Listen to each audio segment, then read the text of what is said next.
This is the Eye on Annapolis Daily News Brief, keeping you informed about the happenings in Annapolis and the area.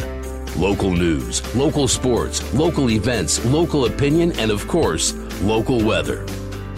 The Eye on Annapolis Daily News Brief starts now. Good morning. It's Friday, February 1st, 2019. This is John Frenaye, and this is your Eye on Annapolis Daily News Brief. Welcome to the shortest month of the year. Hey, there was a story that was breaking yesterday morning just as we went to release yesterday's daily news brief about a fire up in Glen Burnie in the 400 block of Welham Avenue. And unfortunately, one man is dead and two are in critical condition after a basement fire. There were four others on the upper floors that were injured. They were treated for minor injuries. When firefighters arrived, they did see smoke coming from all sides of the building. They learned that there was a single man trapped in the basement. He's been identified as Christopher Kumanis, 37, of the 400 block of Welham Avenue. They did say a single smoke alarm was located laying upside down on top of the refrigerator in the kitchen on the main level of the home. The occupants of the first floor who did get out reported that they did not hear the smoke alarm sounding. A 32-year-old female and a 5-year-old child were also critically injured and are currently being treated at a hospital. All 7 were residents of the home, and those that were deceased and critically injured were all living in the basement. Sad news out of Glen Burnie today. Kirk Byron Matthews, 58, was just sentenced to 80 years of active incarceration by Judge Laura Ripken. He was found guilty of 2 second-degree murder charges stemming back from an incident in 2017 where Leslie Michael Smith and Linda Lynn McKenzie were found shot to death in Shady Side along Scotttown Road.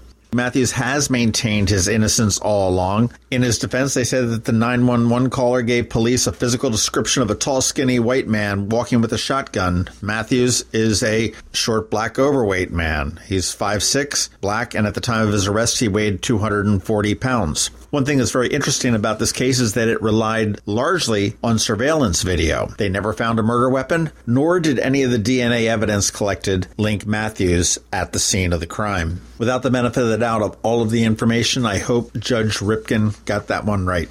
We told you yesterday that Mayor Gavin Buckley has named a new public information officer in Mitchell Stevenson, and she will begin on February 4th, but he also hired another one, Hillary Raftovich, who is going to be a new constituent services administrator, and she's going to take the place of Janice Hayes-William, who left to work for County Executive Stuart Pittman. Stevenson's salary will be $87,269. Raftovich's salary will be $73,130. And Hillary previously worked for the city as the clerk for the boards and commissions and a city council liaison. And she worked for both former Mayor Cohen and former Mayor Panelides.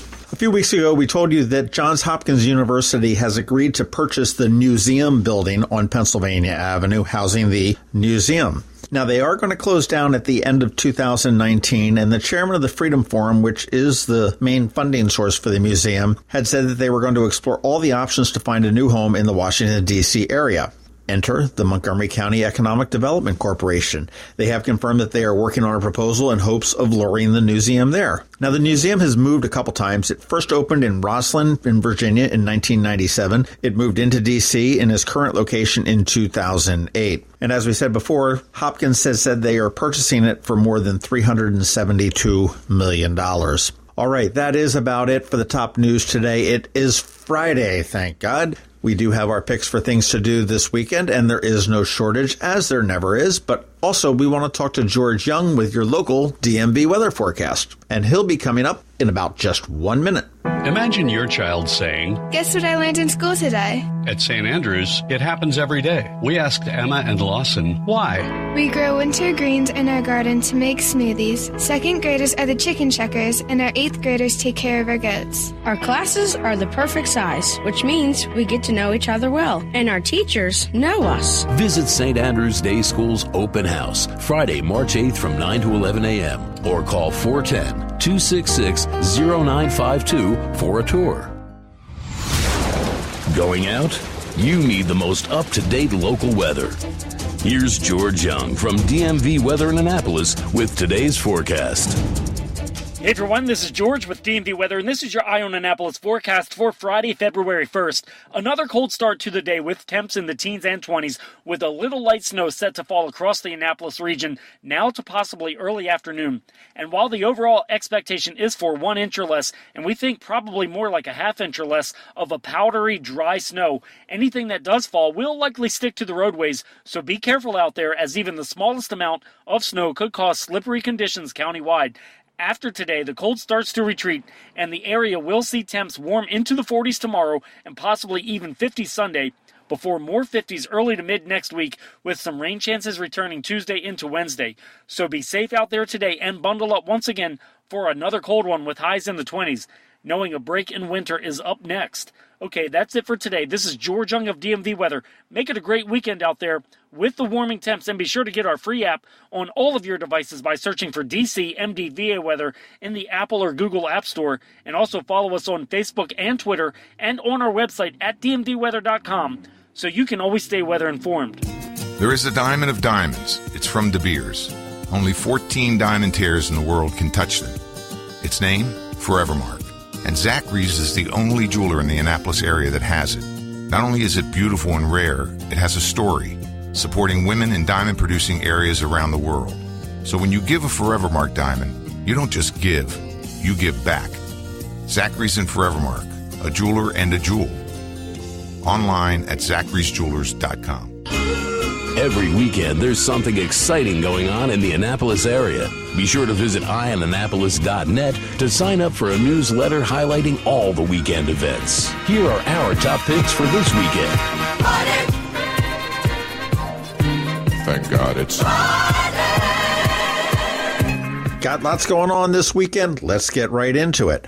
Tonight, it's a free concert at Maryland Hall. It is the United States Navy Band. It is the U.S. Navy Concert Band. It's the premier wind ensemble of the Navy. And they're going to present a wide array of marches, patriotic selections, orchestral transcriptions, and modern wind ensemble repertoires. The Navy Band is comprised of some of the finest musicians in the country, and they will entertain us all at Maryland Hall for free tonight at 7 p.m. Advanced registration is recommended. It is open seating, so it is first come, first serve, but that will be a fun night on Friday night.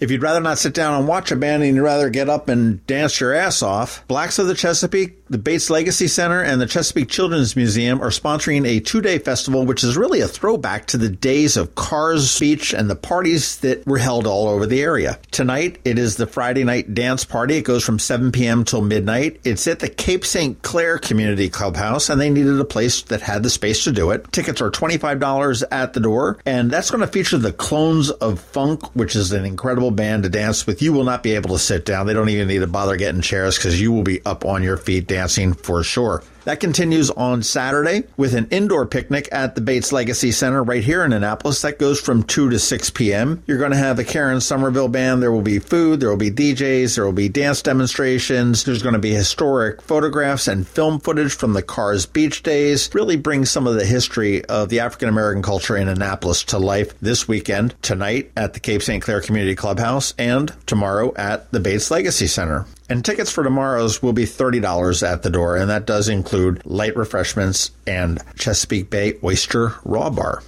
Sliding into Sunday, it is the Super Bowl. It gets underway at 11:30 a.m. at 1740 Forest Drive at the Heritage Baptist Church. And this is the 13th annual Super Bowl. It's the lunch for the Lighthouse Shelter, and representatives from the Lighthouse Best Culinary Arts Job Training Program will ladle soups prepared exclusively by Chef Zachary Pope. Menu soups are going to include chicken noodle, baked potato, and chili. There is no cost, but they do ask for a donation. It goes to a great cause at Heritage Baptist Church. That is the Super Bowl. And I might add that that is the only Super Bowl that really matters this weekend, even though they are playing a game on Sunday night, and it's going to be the stupid Patriots and the stupid Rams because the darn Saints should have been in that game. If you're looking for a little bit of risque in your life, get thee to Fado Irish Pub and Restaurant in Annapolis on Sunday. It is Brunch with Queens. It's the Diva edition. Goes from noon till 3 p.m. Fado, of course, is located right there at Westgate Circle at One Park Place. Tickets are available online at either Eventbrite or you can get them at the door. It will feature good food, strong drink, fabulous queens, and an all-around good time. The show does begin at 1 p.m., and your purchase includes admission and an all-you-can-eat gourmet buffet, which will include smoked salmon, chorizo hash, southern chicken and biscuits, and classic American breakfast foods, including made-to-order pancakes and fresh fruit. And Fado does a really good breakfast, which is somewhat surprising there. And our drag queens this weekend are going to be impersonating Adele, Cardi B, Freddie Mercury, Beyonce, Pink, and more. And it'll be hosted by the big, the bold, and the beautiful Sherry Blossom. I love that Annapolis is getting a little bit edgy. All right, that's our picks for the weekend. Have fun. If you're out drinking for the Super Bowl, please Uber home, drink responsibly, and we will see you here on Monday morning. You've been listening to the Eye on Annapolis Daily News Brief. Tell your friends and colleagues this is the podcast where you can keep up on the latest with what's going on in Annapolis. And also tell them about our website, eyeonannapolis.net, where you can find even more information. This podcast comes to you every Monday through Friday at 7 a.m., keeping you informed with the Eye on Annapolis Daily News Brief. And take a moment to listen to our other podcast, The Maryland Crabs, released every Thursday at noon.